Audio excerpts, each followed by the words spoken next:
Once a child gets that label, it often sticks. It can shape how teachers treat them, how they see themselves, and how easily a prescription gets written.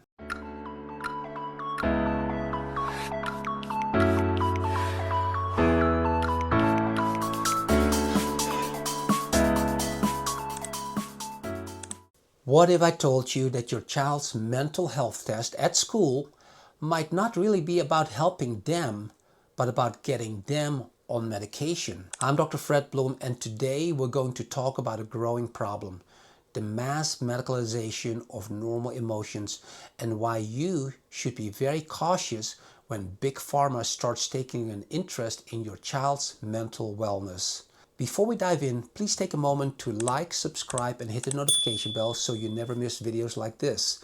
And if you want deeper insights, you can also subscribe to my newsletter at drbloem.com. Across the country, schools are being encouraged to screen children for mental health issues.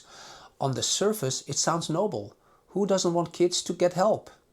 But dig deeper and you find pharmaceutical companies like Pfizer funding these initiatives, promoting programs that quickly label children with anxiety, depression, or ADHD, and then conveniently offering the solution, a prescription. Now, if you've been around medicine as long as I have, you know that when drug companies get involved in mental health policy, it's not philanthropy, it's marketing. Pfizer and others have spent billions promoting antidepressants and anxiety medications, many of which have serious side effects, limited long-term benefit, and often lead to dependency. These companies don't make money when people learn to self-regulate or when families heal their stress naturally.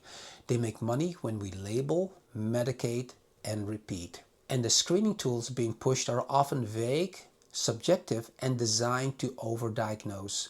A child who's sad after a move or anxious before an exam could be labeled as having a disorder. We're pathologizing normal human emotion, and that's a very dangerous road to go down. Once a child gets that label, it often sticks.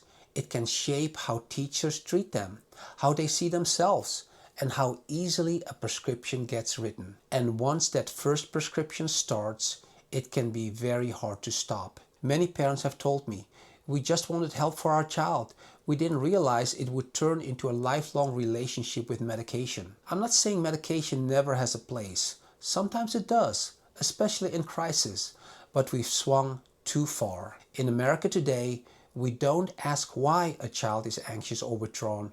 We just ask which pill to give. In my integrative medical practice, I take a completely different approach, one that's rooted in finding the why behind mental health challenges.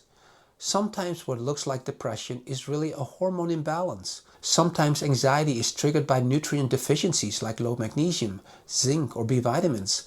Sometimes it's related to gut health or chronic inflammation.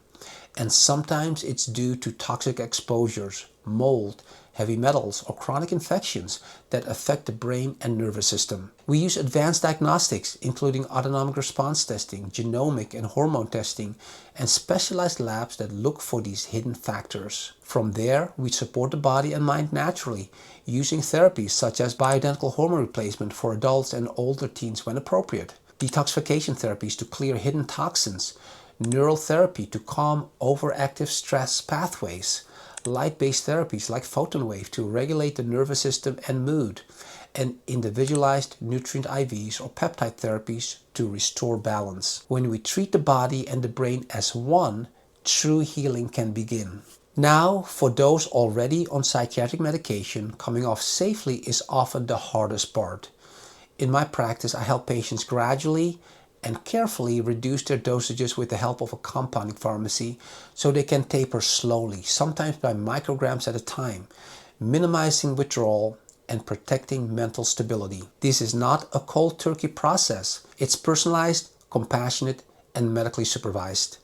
Because the goal should never be to keep you medicated forever. The goal should be to restore balance and to give you back control of your mind and emotions. So when you hear about these new mental health initiatives at schools or workplaces, pause for a moment. Ask, who's funding this?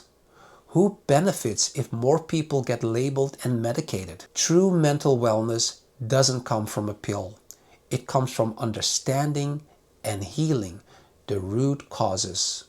It comes from better sleep, real nutrition, emotional connection, spiritual grounding, and removing the physical burdens that dysregulate the brain. If this message resonates with you, if you're tired of the medication merry-go-round and want a doctor who looks at the whole picture, I invite you to learn more about my ROOTMAP Pathway, my signature framework for uncovering the root causes of illness and restoring true wellness.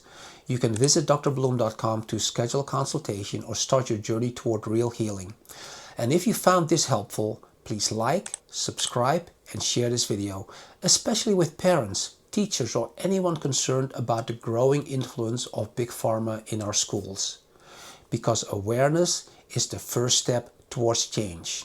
Now here's my question for you. Do you believe mental health screenings in schools are truly about helping our children or about expanding the market for medication? Leave a comment below.